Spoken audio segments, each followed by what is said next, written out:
Tonight on Dr. Phil Primetime. 3 words that have become a battleground in America's ongoing struggle with race and opportunity. You think it actually makes racism worse. We're treating white people wrong for their skin color. People are going to start wondering, did my doctor actually deserve to be here, or are they a doctor because of affirmative action? DEI is not about quotas. DEI is about programming that help disadvantaged groups. The Supreme Court said it was unconstitutional. It was such a good program. Why do you think it was deemed unconstitutional?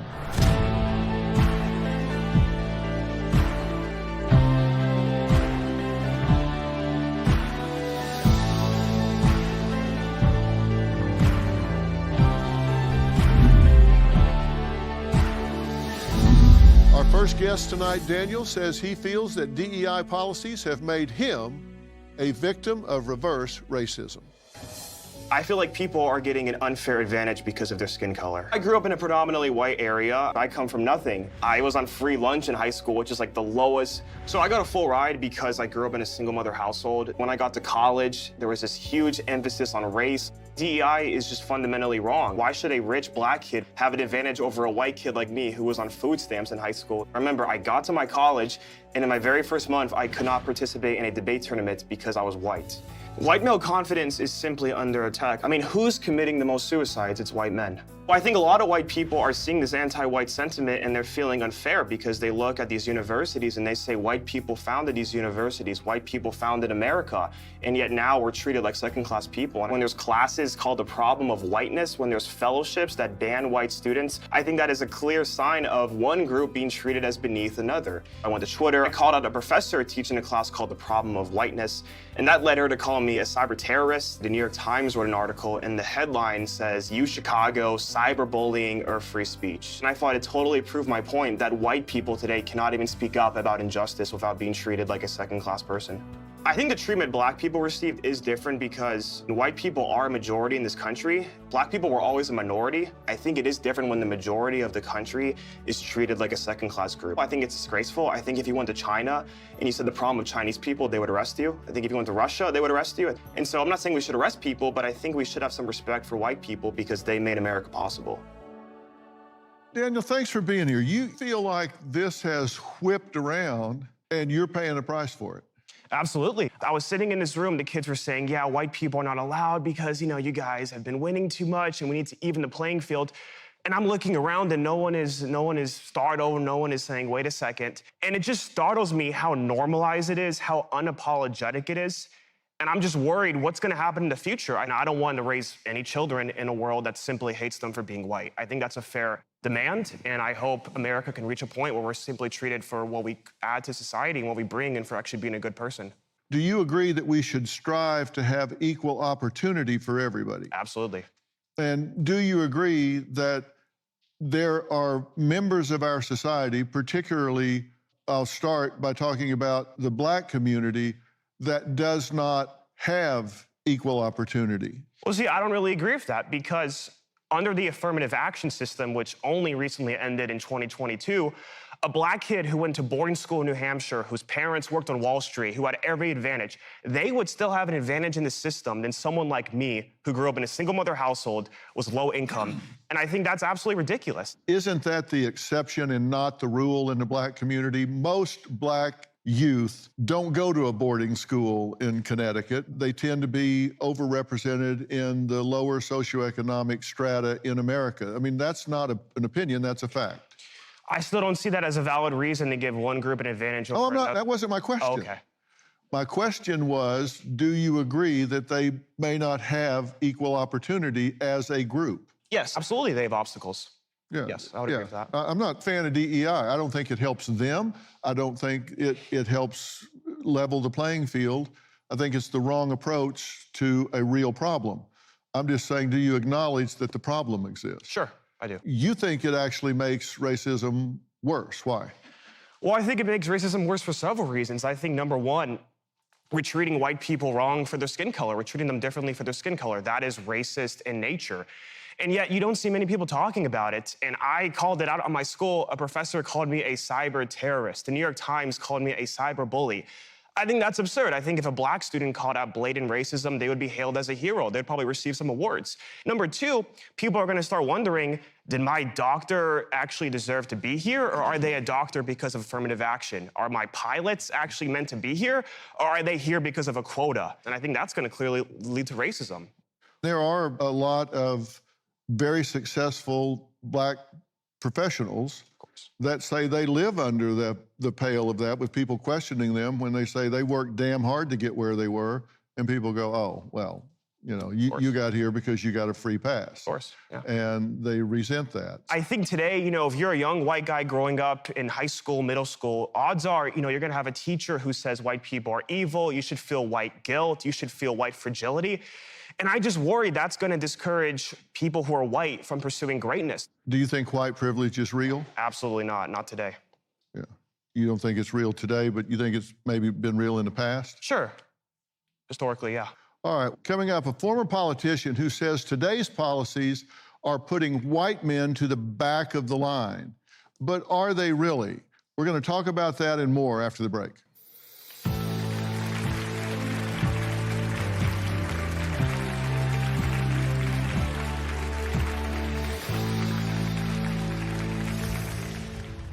Daniel, you touched my heart, because why should you have to feel white guilt? This idea of inherited guilt, what if we told German Americans who live in this country now that they couldn't vote because their ancestors under Hitler did terrible things?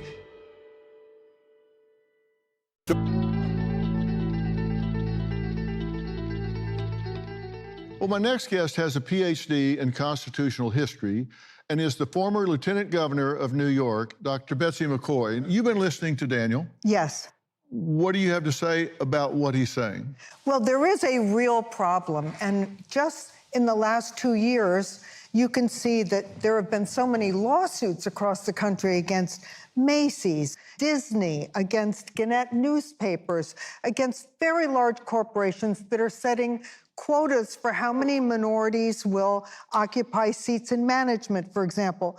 And once you set a particular number, it's inevitable that managers have to push aside the resumes from some of the young white men in order to meet those quotas. Equity, it sounds like the word equality, but really it's just the opposite. It means using preferences for minorities and women, and the inevitable result is that white men are disadvantaged. They go to the back of the line. I'll just give you 2 examples. The American Rescue Act had 2 provisions in it.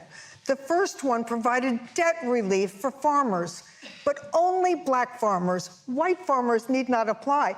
I can tell you that the white farmers in northern New York, the dairy farmers, really needed that debt relief, but they were ineligible. Secondly, restaurant owners were devastated by COVID, so the law provided relief for them, but only for minority restaurant owners and women restaurant owners. Both of these provisions were overturned in federal court because they violate the 14th Amendment, the precious American notion that we're all treated the same. Let's take a look at equity versus equality. Equality treats people the same. Identical resources, opportunities, regardless of individual needs. Equity adjusts resources and opportunities based on specific needs to achieve fair outcomes for everyone. The key difference is equality is uniform treatment. Equity are fair outcomes by addressing different needs. And this gets into something that's being really subjective, what the people that are administering the program value, if it's race or if it's gender or what, they can just decide, and then they start dispensing things based on trying to create some outcome, correct? It's very subjective, but as you just pointed out, Dr. Phil, it's not necessarily fair, because it's not true that only minority restaurant owners needed help.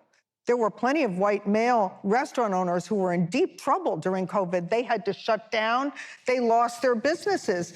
But they were told just because of the color of their skin, and those white farmers were told just because of the color of their skin, they were ineligible. And you say the best way to end racial discrimination is to stop discriminating based on race, period, whether it's white, black, whatever. And I borrowed that from Chief Justice John Roberts. Here's John Roberts' quote about that. The way to stop discrimination on the basis of race is to stop discriminating on the basis of race.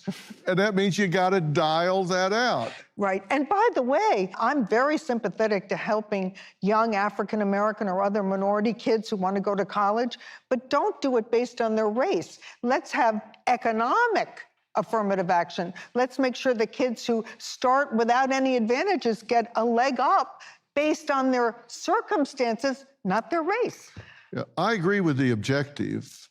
I disagree with the methodology. And so do most of the people that have actually studied this and studied the impact. If people want to curry favor with a certain demographic, then they'll beat this drum. But if people want to look at the impact, then it's very clear that this doesn't work. Affirmative action didn't work, DEI doesn't work. It just doesn't work. If you really want to help this population, then there are other ways to do it, but those programs have not been successful. And you know, Daniel, you touched my heart, because why should you have to feel white guilt? In fact, why should any child ever have to feel guilt? This idea of inherited guilt, what if we told German Americans who live in this country now that they couldn't vote because their ancestors under Hitler did terrible things?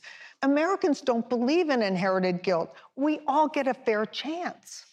And that's where we need to change what we're doing. Next, is DEI hurting more people than it's helping? And is there even such a thing as black privilege? We're going to talk to a college professor who says that Daniel is more than just a little misguided. That's after the break.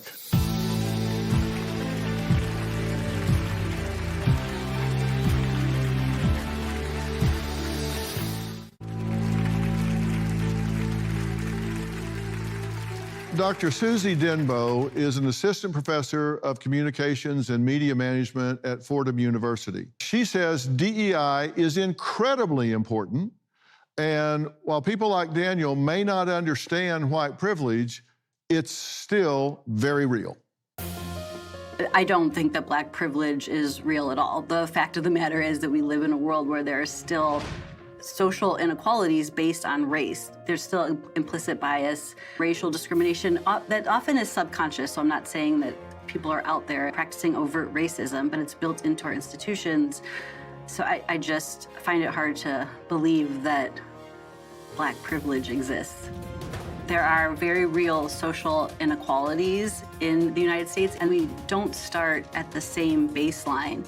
So I do advocate for social programming that helps disadvantaged groups to get a leg up and to be in a better starting position so that they can realize their full potential, and so that our society can benefit from the full contributions that they can make. White privilege is real because the world that we live in, there's not equality. Well, Dr. Denbo, as always, thank you for being here. Thanks for having me. You've spoken about these sorts of issues in the past, you and I have. Weigh in on what Daniel and Betsy are having to say. I'll give you the floor first. Okay, thanks. I would like to address Daniel. You're having a reaction to some experiences that you had that maybe I feel like contradicted what you thought you might experience when you got to college. I don't want to put words into your mouth. I would encourage you to dive in a little bit more to exploring your own identity and how you are positioned in the world, and to think more about white privilege, because white privilege is a really difficult concept to get, especially if you identify as white. It is not difficult for other racial identities to get it. The set of advantages that white people who identify as white, I am one, that we sort of are imbued with based solely on our identity as white. These advantages prevent us from experiencing everyday injustices. These are things that we didn't earn. We didn't work really hard to get these benefits. We don't deserve them because we're so amazing. They 100% are just things, the advantages that we have in our lives based solely on the fact that we identify as white. So it really does require a great deal of reflection and self-awareness to kind of step outside of our own lived experience and compare and contrast that experience with other individuals. An opportunity I think that most universities try to present to students. I feel like that's one of our jobs. I'll give an example. I could be up here on stage and say something really wacky, and people in the audience or at home might say, wow, that Dr. Susie is super wacky. Like, what's wrong with her? Now, a Black female scholar could be up here and say something that they might think is wacky. And chances are a lot of the audience will walk away, not intentionally, but walk away saying, wow, Black women are wacky. And that just simply doesn't happen. I'd like to say this is preposterous. Yeah, I agree. We need to look at people as individuals, and I don't look at a person's skin when I hear them talking. I admire Clarence Thomas. I admire Thomas Sowell. Those Black scholars, Black justices have said amazing things, and when they speak, I don't say, listen to that Black person talking. I value the words and the values that they express. So it could be that this notion of white privilege is concocted, very useful, but really unjustified. Well, let me ask you something. Do you believe that DEI is a good concept?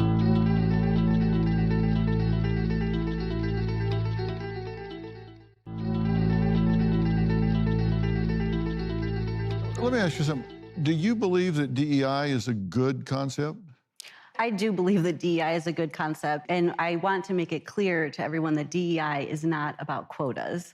DEI is about initiatives and programming that help disadvantaged groups to have access to resources that for whatever reason maybe they didn't have access to. That might be in theory, but is that the way it's actually practiced in the real world? And if it's a good program, then why is the empirical data so negative on DEI? Because the data doesn't support that it's working.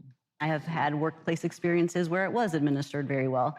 It is targeting individuals that have, for a variety of reasons, might have not been able to start out on that level. Well, it begins with how you define diversity, though, doesn't it? It does. It has nothing to do with just the color of the skin. Right. Because you can have minorities there that come from very similar backgrounds as their white counterparts. That's not diversity at all. Diversity has to deal with background and cultural differences and all sorts of things, but that's not what is done. What's done oftentimes is based on the color of the skin. It's like, okay, if we're going to hit our quotas, if we're going to do the things we need to maintain funding, if we're going to do the things we need to do to get where we're going, we need to have a certain head count. And you know that's true. It certainly was until the Supreme Court said it could no longer be used in the academic setting.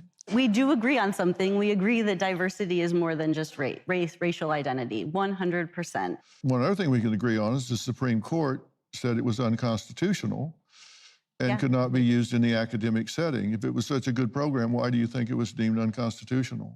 I'm not going to speak to the legality of it. I didn't agree with that decision, but I've worked in admissions offices at universities, and 100% is not a quota. It's looking at the whole picture, making sure that students meet baseline requirements of things that are important academically, but also looking at their whole identity, their life experiences, which can include their racial identity, for sure, including socioeconomic status, including first-generation college students.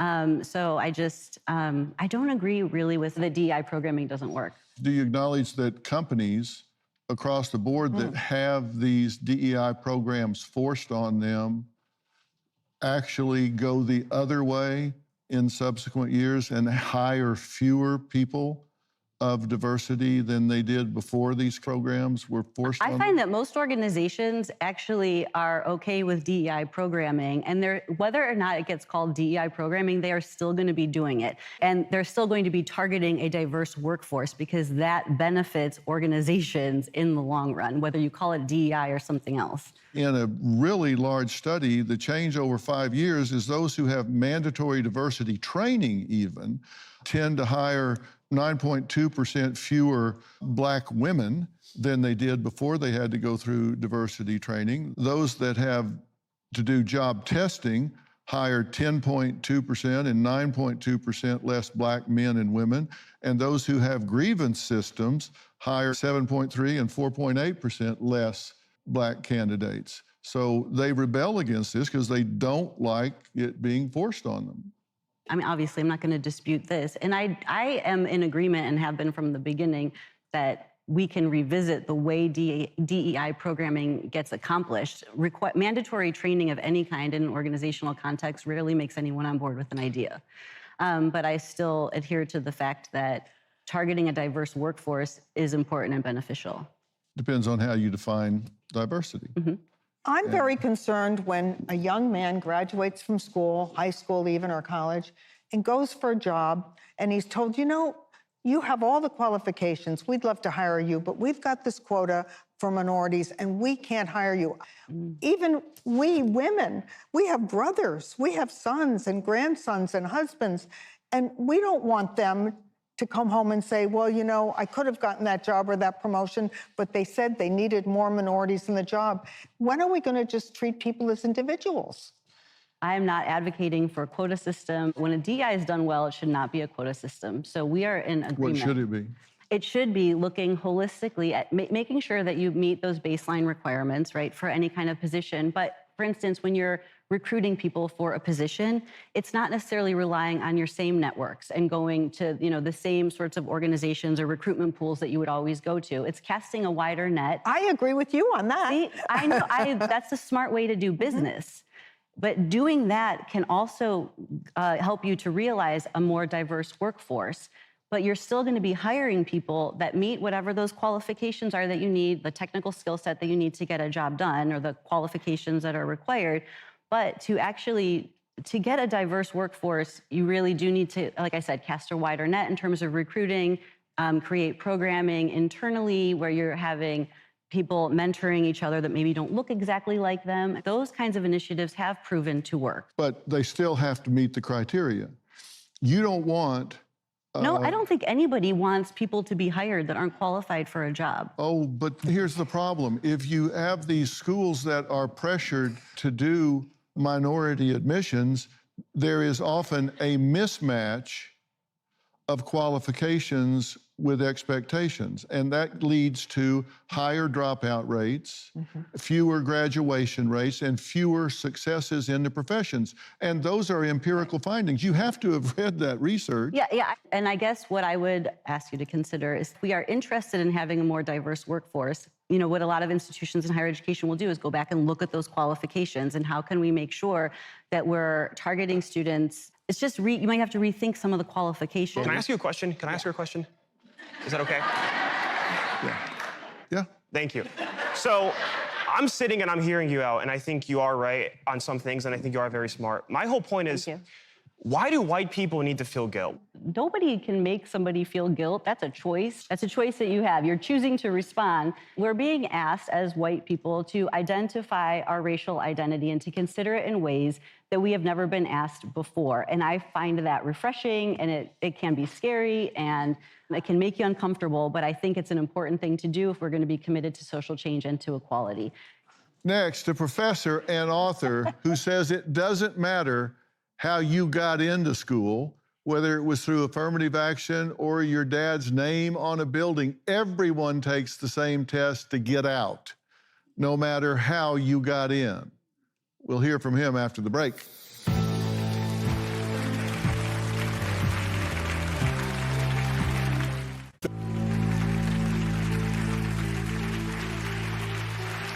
My next guest, Dr. Dibinga, is a senior professional lecturer with focus on peace, human rights, and cultural relations at American University, D.C., and the author of Lies About Black People: How to Combat Racist Stereotypes and Why It Matters. Now, he could not disagree more with Daniel and Betsy. I guess we can't teach why Native Americans shed tears on that trail. I guess we can't teach why Japanese Americans were interned in those camps in jail. I guess we can't teach why Jews fleeing the Holocaust came to America and were forced to reverse sail. I guess we can't teach about those who had their rights stalled at Stonewall as they cried and wailed. Too many in America caught up in ignorance and denial. They'd rather have you forget history to learn about its tribulations and trials. They'd rather not teach you the history so white folks don't feel guilty. They think white kids will only see themselves as evil and filthy. But I digress, because my faith in white students is stronger than yours. I know they can handle full history and all of its flaws. They can learn the evils of some white people because those evils were defeated. And when we teach them the history, they're inspired to never repeat it. I know that white kids aged 16 to 19 can handle 16-19, even white kids in elementary and preteens, because too many students get angry when they find out the truth about America's complete history that wasn't taught in their youth.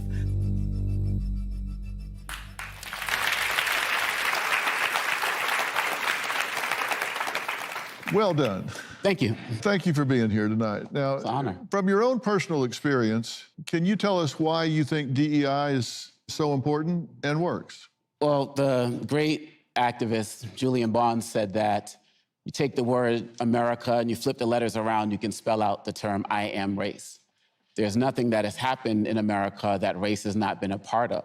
Whether we're talking about housing, whether we're talking about jobs, whether we're talking about corporate access, whether we're talking about the healthcare system, which Dr. King said was probably the most racist aspect of American society, everything has been based on race. If you go back into the day and you look at other groups of diverse backgrounds, we used to use very ignorant terms like yellow to describe Asian people, red to describe Native American people. Over the years, we flipped that, started talking about Asian American and Native Americans, indigenous people. But if you notice, we kept white and black. Because the problem with whiteness is that whiteness is an idea. It's not about white people, it's about the idea of whiteness, just as the idea of blackness is a problem. And so we kept those on the books. We changed categories of whiteness over the years in order to expand whiteness. And so we have to understand that this country has always been about the complexion of connection, and it has always served to deny people opportunities based on their race. And so diversity is about what Dr. King said. He said it's about true integration is about the inclusion of power, resources, and responsibility.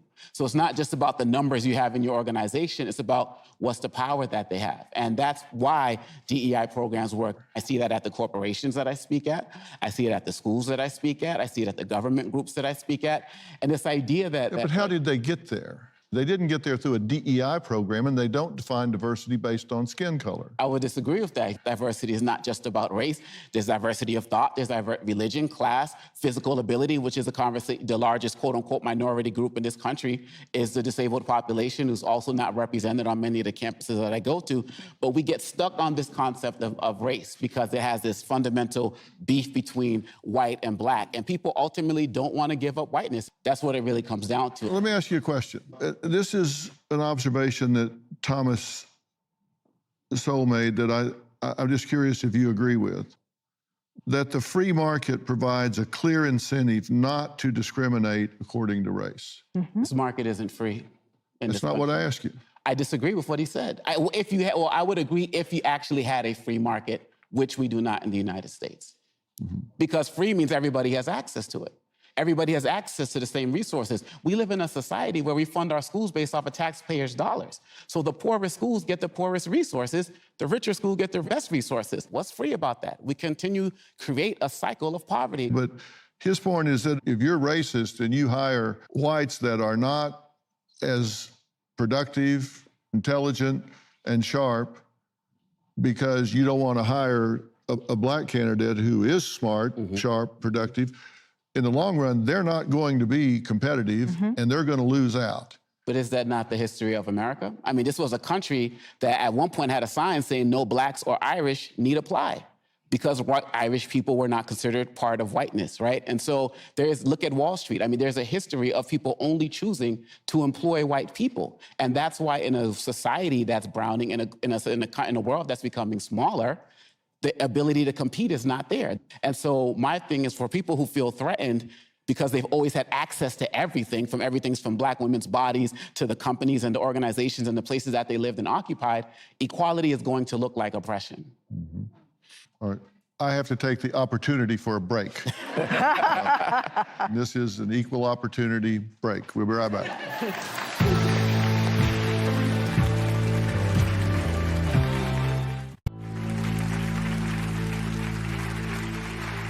I'm very pragmatic about these things. I don't think DEI works. I don't think it matters how anybody feels about it. Statistically, based on empirical data and research, it doesn't work. We can't create equality of outcome. The problem is when you put DEI aside, then you're counting on creating equal opportunity for everyone, and that's the problem. There's not equal opportunity for everyone. We have so many overrepresented in the Black community that are starting way behind because the tax base in the areas that so many live is much lower. And so the schools just simply don't have the money to resource the classrooms, to even keep the buildings up, to even keep the windows with glass in them sometimes. So you're not preparing those students. It's hard to get teachers to want to work in those areas. So they don't have the opportunity. And what I'm saying is you can make a huge dent in this in one generation if you will go into those areas and fund those schools, get the teachers into those areas, and give those kids the opportunity to get the base that they need academically so they have the same opportunity that every other kid has.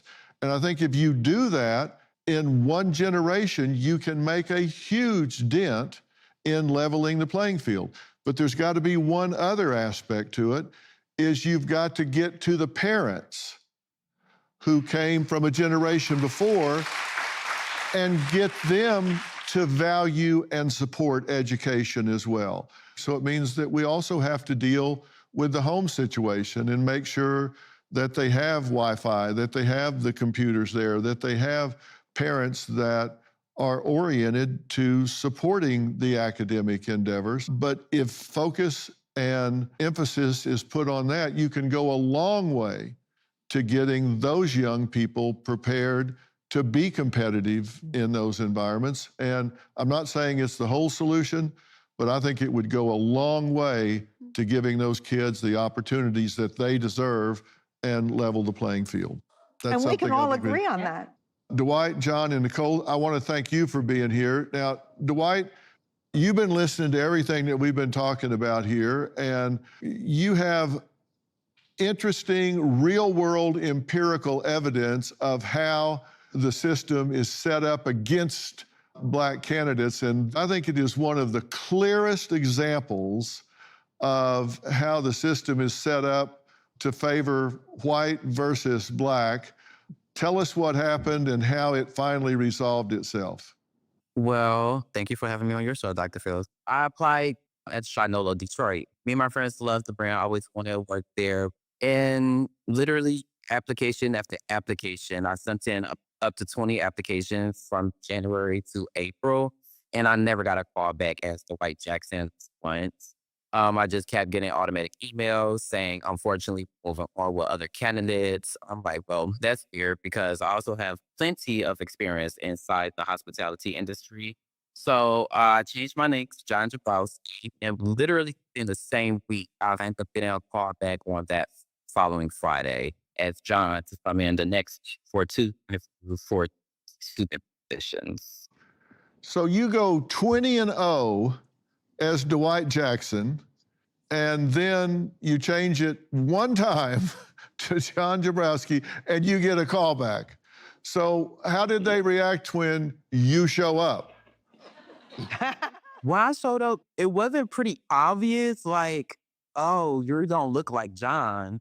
It was kind of very innuendo, kind of like you just had to pick up the energy of like the distance and the long pauses they were having as asking me questions like, do you have more to say about yourself?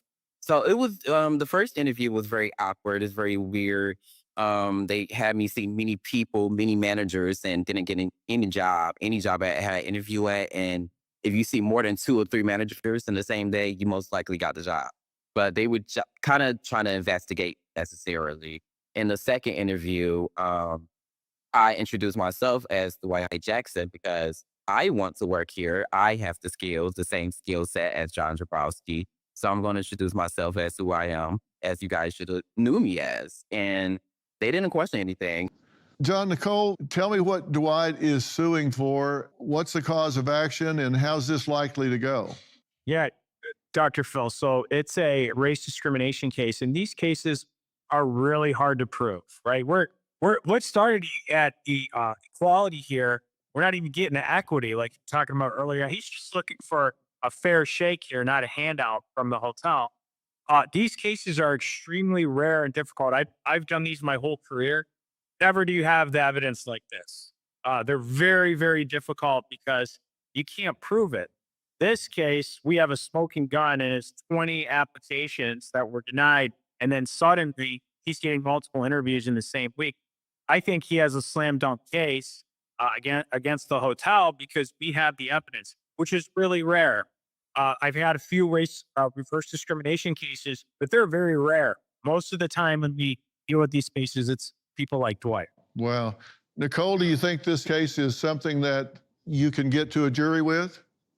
Yes, Dr. Phil, I have no doubt. And honestly, since this initial filing of the complaint in this case has honestly just grown stronger and stronger every single day, we have added other parties to the matter as well, other plaintiffs, and I have no doubt at all that this case will get to a jury and would be successful. Yeah, I'd hate to be on the other side of this one. Yeah. So you guys will keep us posted on how this goes, please? Absolutely, Dr. Phil. We'll be right back.